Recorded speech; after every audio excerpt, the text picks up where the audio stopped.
So, let's prepare food for our cat. Meron tayong chicken. Then, merong kalabasa or pumpkin. Ano ko lang.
Then, add water.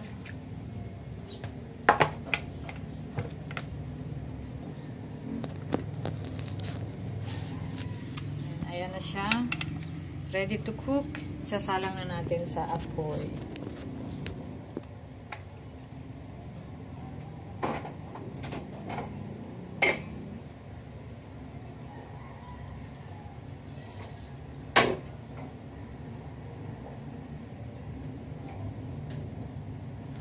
Ayan, ready na ang ating pumpkin soup with chicken. Medyo masabaw siya kasi nga may mga kittens tayo. Ayan, minash ko lang siya. Tapos, inano ko ng maliliit yung chicken. Hindi ko pala sinasama yung taba kasi hindi daw maganda sa pusa yung taba ng manok. Kaya puro laman lang yan. So, yan. Ready na ang pagkain ng pusa. Ayan, ang sarap ng kain ng mga kuting at ni Mama Cat. Yan, sarap na sarap sila sa kanilang pumpkin soup with chicken.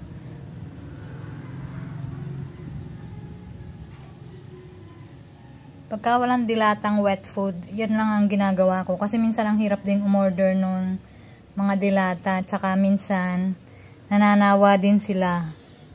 So, dyan, parang hindi naman sila nananawa. Ayan, healthy naman sila at maganang kumain.